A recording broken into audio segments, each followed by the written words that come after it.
Can you guys hear me okay? There it is. So, crazy thing. The DAO is back.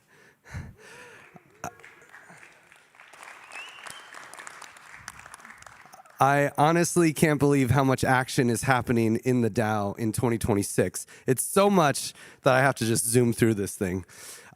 In 2016, the DAO raised $150 million.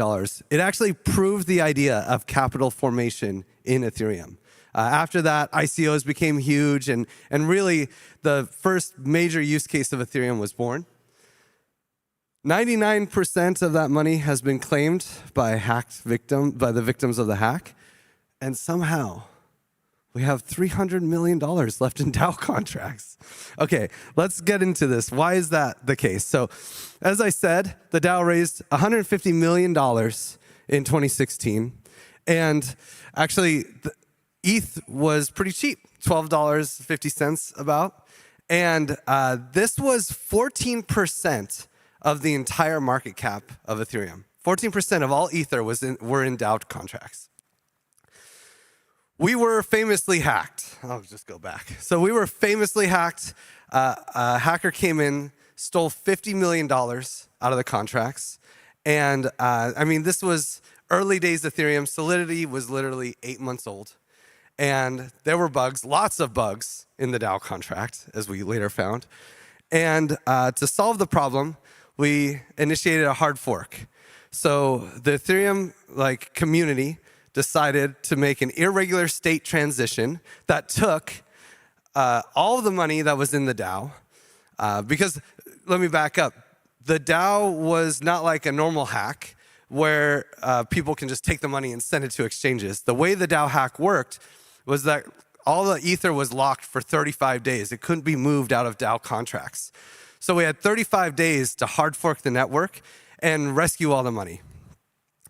And it did. The hard fork took all the Ether and all the DAO contracts and put it in a special contract that allowed DAO token holders to claim it.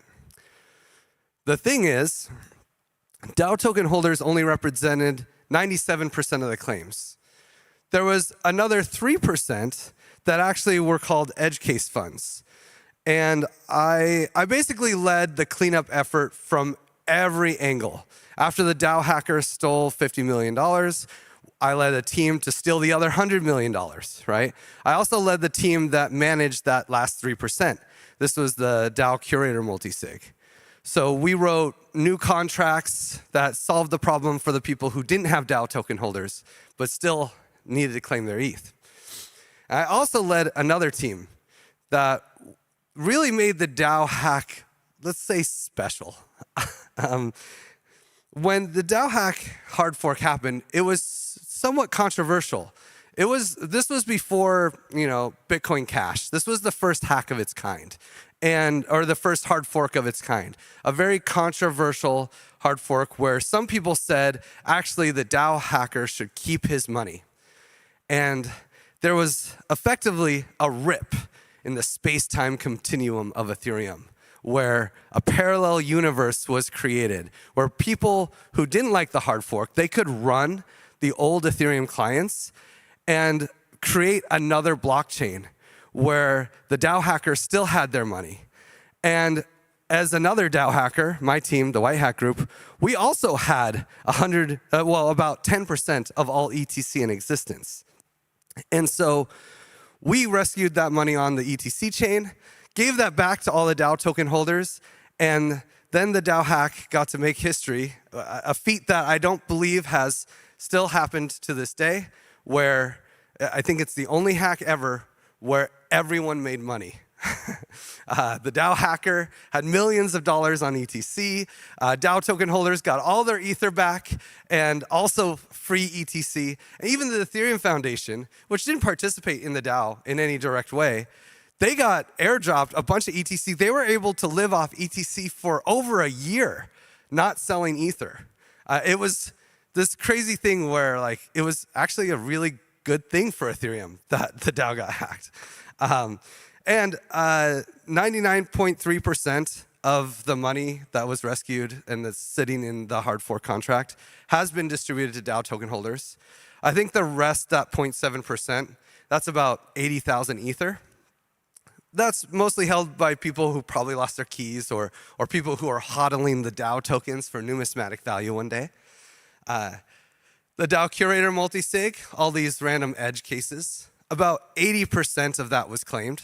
So that's almost about the same amount. That's still in the hard fork contract. This is 75,000 Ether that's left unclaimed. And then the white hat group, about 85% of that is claimed. There's still about I think it's around, I don't know what the price of ETC is, but it's somewhere around $10 to $15 million.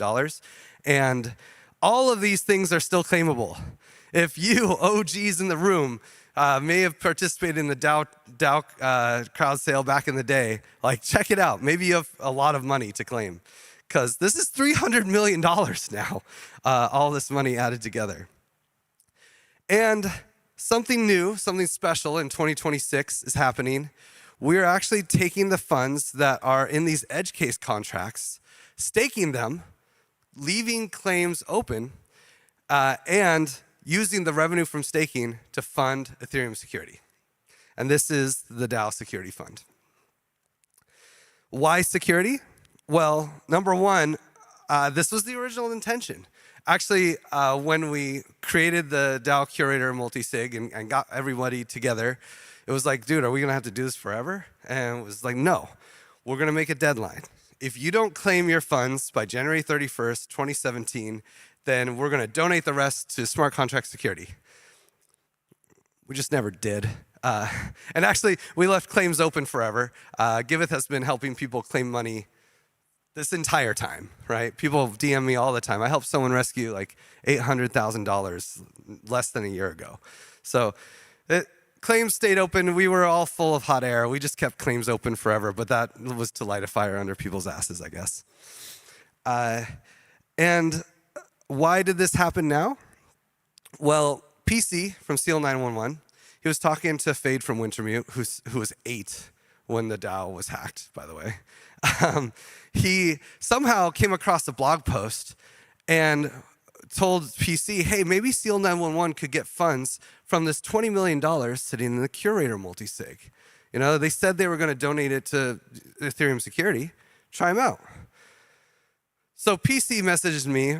I was at Burning Man, and I try not to respond to people in crypto while I'm at the Burn. I lead a Burning Man camp. It's a lot of work. But when PC messages you, if you know who he is, you drop everything. This is probably not good news. I don't think Ethereum security researchers understand the power of their voice or their DMs. I mean, I was scared. I thought Giveth was hacked or something bad had happened, but actually it was just this. So I told him, $20 million? Are you kidding me? There's so much money over here in these other contracts. This has the potential to be huge. So when I got out of the dust, I reached out to all the OG curators, and they were almost impossible to get. I mean, I DM'd them on every social media you could imagine, and I couldn't find them. But eventually I got a hold of them, and we started talking about this idea. Hey, do we want to support Seal 911? What do we do? And then Balancer got hacked. And that kind of put us in a moment, because we had contracts that were written in 2016, and we had token contracts and this old multisig that no one uses. Is AI gonna hack this? Are our funds actually secure? It was at the time in October, just the edge case funds, because Ether was double the price it is now, it was like $300 million. And we were managing it with the 3 of 6 multisig of volunteers. So, maybe even our keys, they've been exposed publicly for 10 years. How do we know that we're not one wrench attack away from something seriously happening? So the option of doing nothing was out the door. We had to do something. And so what we came up to with Vitalik and a lot of the security guys was to stake the funds, keep claims open, but all the funds that are kind of in these at-risk contracts, let's stake them and actually earn revenue from staking to fund the actual more professional security monitoring and tooling that you should have for $300 million, as well as have a lot left over to fund the Ethereum security space. What is Ethereum security? There's a lot. It's not just smart contract audits. In fact, audits are almost last on my list because a lot of funding goes to them. There's wallet UX, key management. There's infrastructure and threat detection, incident response standards, L2 bridge security, core protocol security, AI agent security. I mean, there's so many things that aren't even on this list that we are excited to support. And we're doing this not in a vacuum. We're very lucky to be working with the $1 trillion security project in the Ethereum Foundation. They have incredible research. They know what the biggest needs are. And we're working hand in hand with Frederick, Hester, and the whole crew. And to kind of explain like our role in this, we just both happen to fund SEAL at the same time. So SEAL has a few initiatives, and they're really the heroes. Like Ethereum Foundation and the DAO Security Fund, we're not here to be the heroes. We're here to fund the heroes, to support the heroes. And SEAL is probably the obvious number one actor in this space. And in fact, if you are ever phished, if your Telegram gets taken over, I mean, it's amazing how many people don't know about this service. If you have any issues, you need to DM at SEAL, S-E-A-L, _911_bot on Telegram for anything. If you know a vulnerability, if your WhatsApp gets hacked, it doesn't matter. Just DM them. They have all the connections. They're literally 911 for Ethereum. And so our first action was actually to support them with a direct grant. And the same week, so did the Ethereum Foundation. But Ethereum Foundation does things generally top down. They have this great research. They know what they need to fund from their perspective, and they're doing incredible work. So to fill in the gaps, the DAO Security Fund wants to do it bottom up. We're going to do it the DAO way. We're actually going to get lots of stakeholders from the industry, security experts, and the community itself. We're going to try to get you guys to decide where our money goes. And we have a lot of money, so it's going to be fun. The DAO curators, who we added to add extra security, it's basically a who's who of Ethereum security. I mean, this is the rock stars. The biggest players in the space are leading this initiative. And the way it'll all work, so round operators, people who are doing DAO tooling, they'll actually apply to distribute funding to security projects. And we are opening round operators, we're opening applications for round operators right now. So if you have a DAO tool that you are building, today is the day you can actually start to apply. We want to work with you to distribute funds to Ethereum security projects.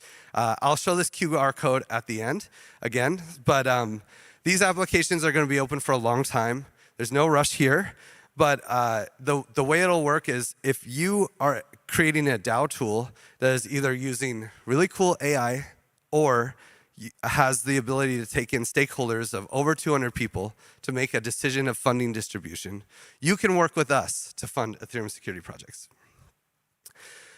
The DAO curators, those amazing 7 rock stars, right, these guys, they're going to be the ones who actually decide which round operator we choose.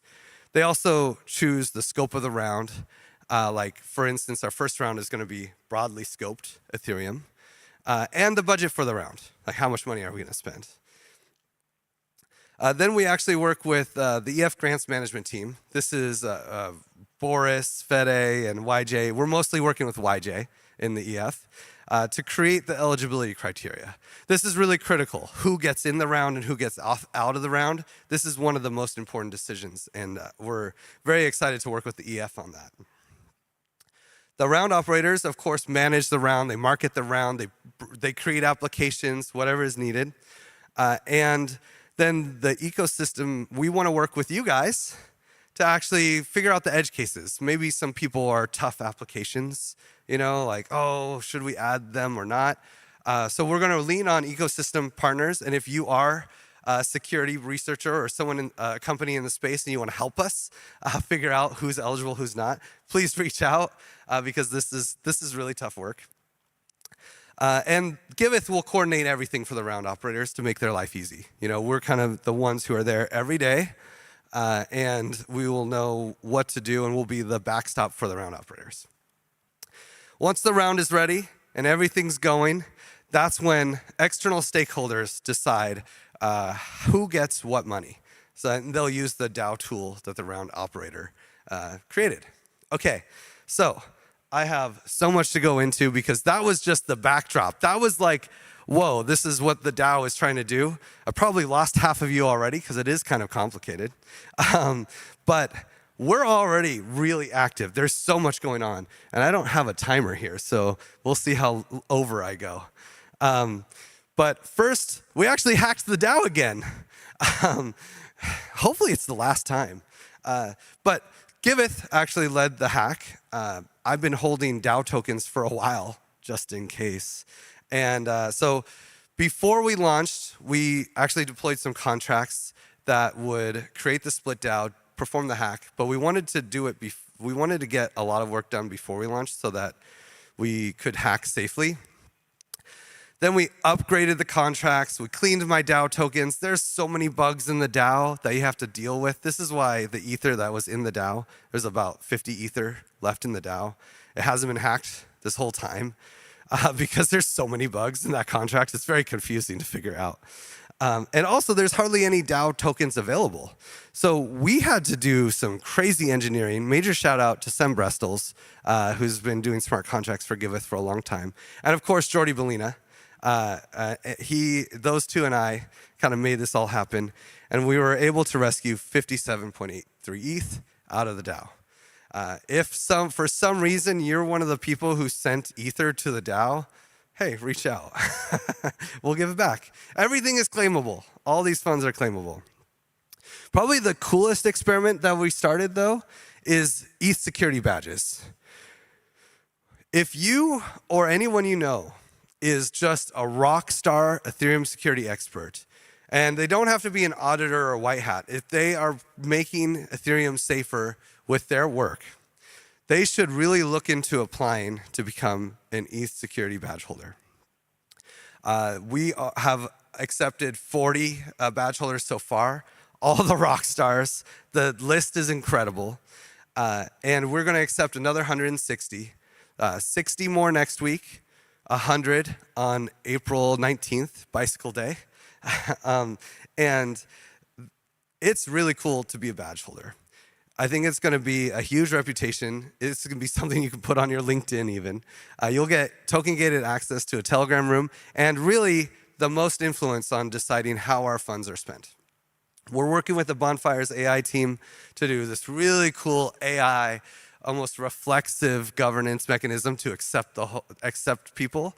But I don't have time to get into that. But check out the Bonfires AI crew. They are rock stars, and their AI DAO tooling is very interesting.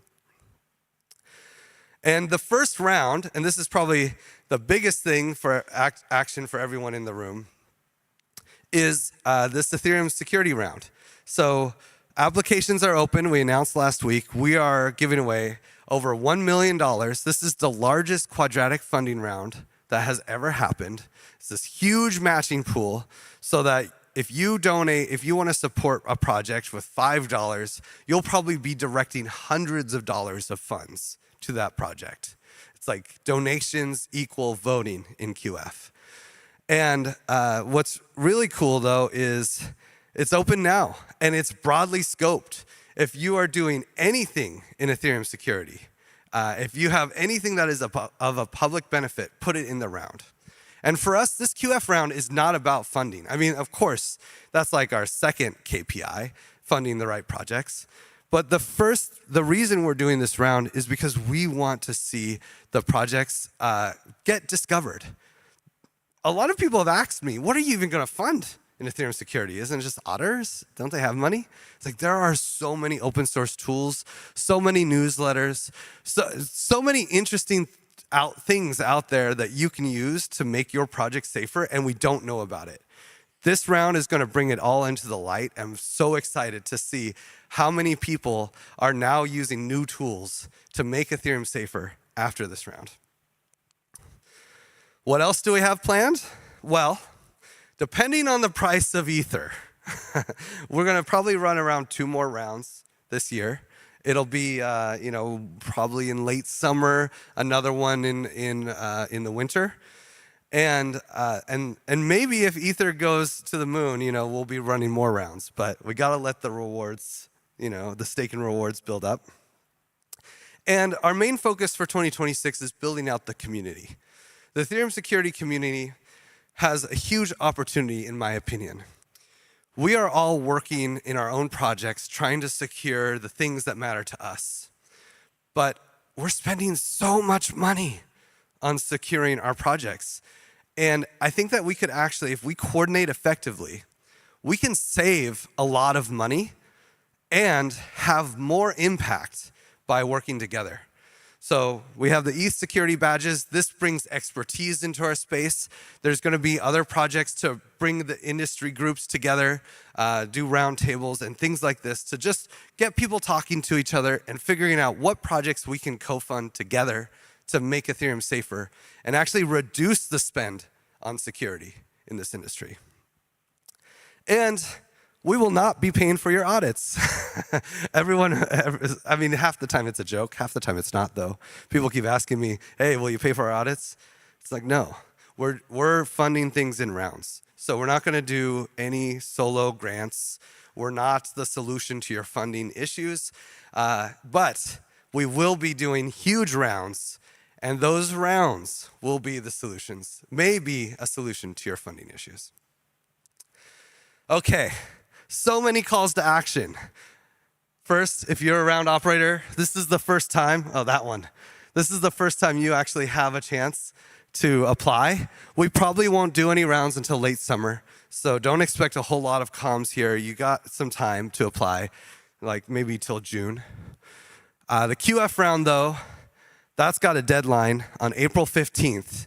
So make sure if you're building security tooling that you've applied by April 15th so that you can get in on day 1 of that round. It's going to be huge. And the round will be open on the 21st, April 21st, and will go for 3 weeks. And then ETH security badges. You want to apply for that as soon as possible. We're accepting 60 more people next week. So if you don't apply by Monday, you're probably not going to get in that next batch. And the last batch will be 100 people, except I think the deadline for that is April 17th. So apply by April 17th, or who knows when we're going to accept more people after that. Thank you guys so much. I know that we can do, Ethereum is the most secure blockchain in the world, but it needs to be better. We need to make it safer than the banks. We have the technology to actually make Ethereum safer than banks. We just got to execute and coordinate. And I'm so excited for the DAO Security Fund to lead that charge. Thank you.